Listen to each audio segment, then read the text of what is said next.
terhadap putusan tersebut, terdakwa dapat mengajukan banding. Korupsi merajalela.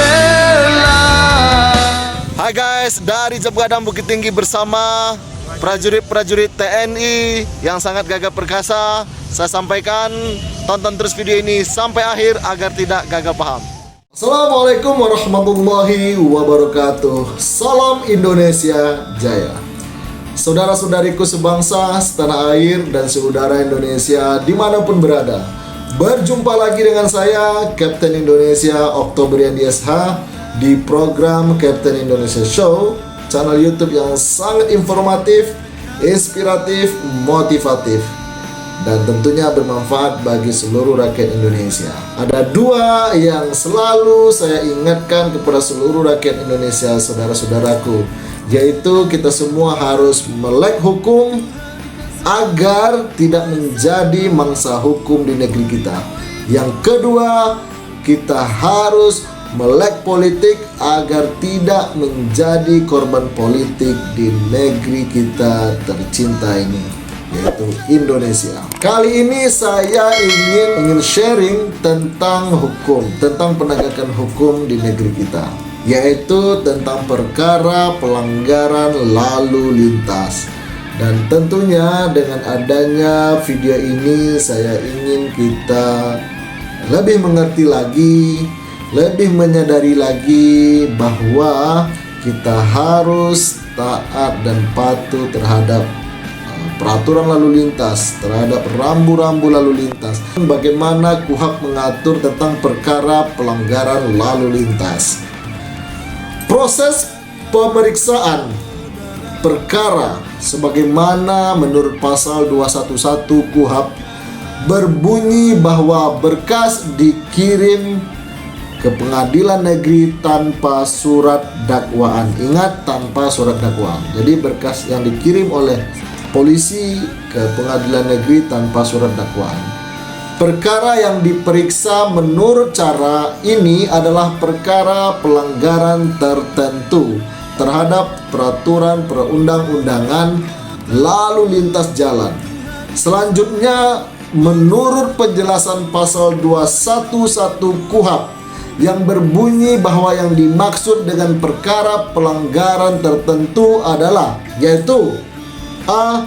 Mempergunakan jalan dengan cara yang dapat merintangi, membahayakan ketertiban atau keamanan lalu lintas, atau yang mungkin menimbulkan kerusakan pada jalan, atau mungkin yang menimbulkan kerusakan pada jalan. B.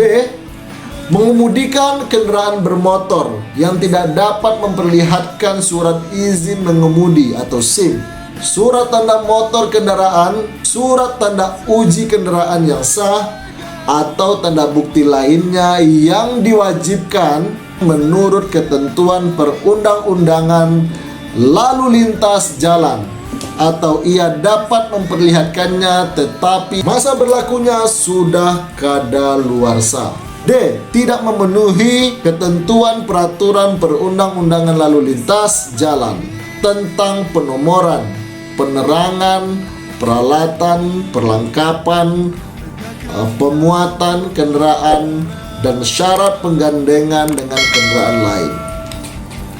E. Membiarkan kendaraan bermotor yang ada di jalan tanpa dilengkapi plat tanda nomor kendaraan yang sah sesuai dengan surat tanda nomor kendaraan yang bersangkutan. F. Pelanggaran terhadap perintah yang diberikan oleh petugas pengatur lalu lintas jalan dan atau isyarat alat pengatur lalu lintas jalan, rambu-rambu atau tanda yang ada di permukaan jalan. G. Pelanggaran terhadap ketentuan tentang ukuran dan muatan yang diizinkan, cara menaikkan dan menurunkan penumpang, dan atau cara membuat dan membongkar barang. H. Pelanggaran terhadap izin trayek, jenis kendaraan yang diperbolehkan beroperasi di jalan yang ditentukan.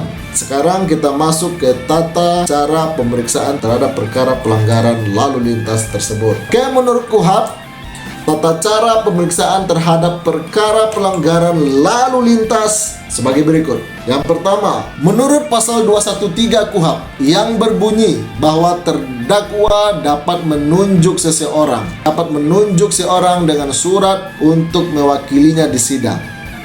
Namun apabila terdakwa atau wakilnya tidak hadir di sidang, berlakulah pasal 214 KUHP. Menurut pasal 214 KUHP yang berbunyi bahwa A. Jika terdakwa atau wakilnya tidak hadir di sidang, pemeriksaan perkara dilanjutkan. B.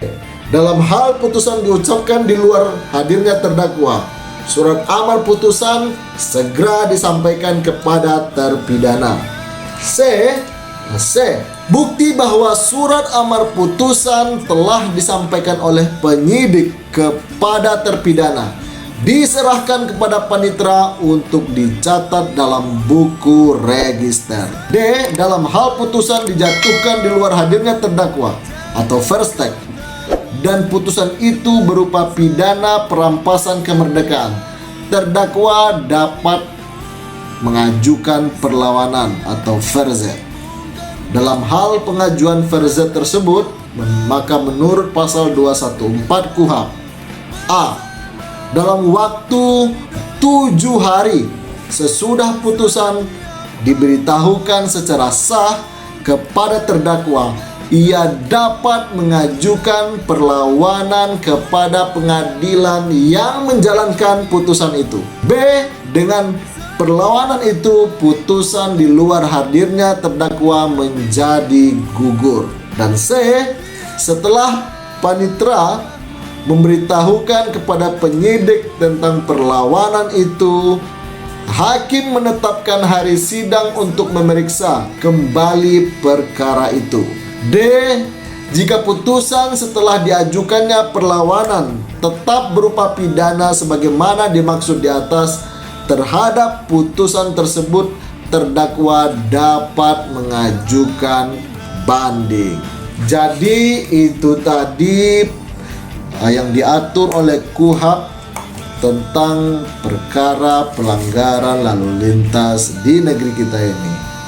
Kita berharap dengan saudara-saudara menonton video ini, semoga bisa tercerahkan, semoga menambah wawasan, semoga menambah ilmu. Tentunya tidak cukup belajar di sini, bisa belajar dari buku, bisa belajar dari channel-channel lain, bisa belajar dari pakar-pakar hukum. Saya tentunya secara pribadi sangat berharap agar kita semua melek hukum. Kita sama-sama, lawyer, polisi, jaksa, hakim, penyidik KPK, bersama seluruh rakyat Indonesia, kita semua bersama-sama mematuhi peraturan perundang-undangan yang berlaku di negeri kita. Tentunya jika semua kita sudah mematuhi, jika semua kita sudah mentaati ini, tentu ketertiban akan tercipta di negeri kita. Jikalau ketertiban tercipta, keamanan tercipta. Jikalau keamanan tercipta, tentu kenyamanan tercipta. Jikalau sudah kenyamanan tercipta, ide-ide bagus bisa kita kembangkan bersama, mewujudkan Indonesia Jaya. Itulah yang menjadi cita-cita kita semua, Indonesia Jaya.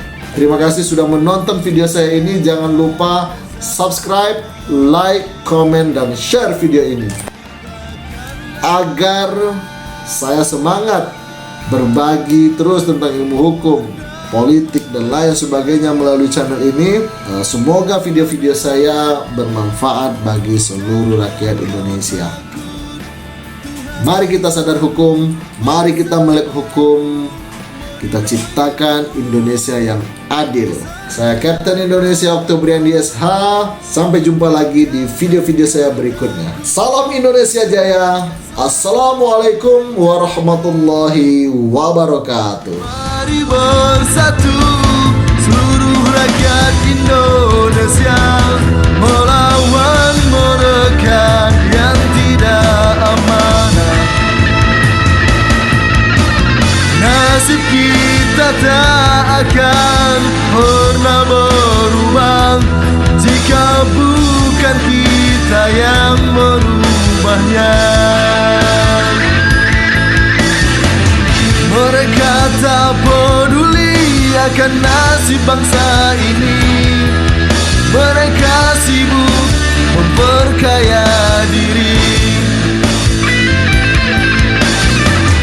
Katanya mengabdi, nyatanya menggerogoti.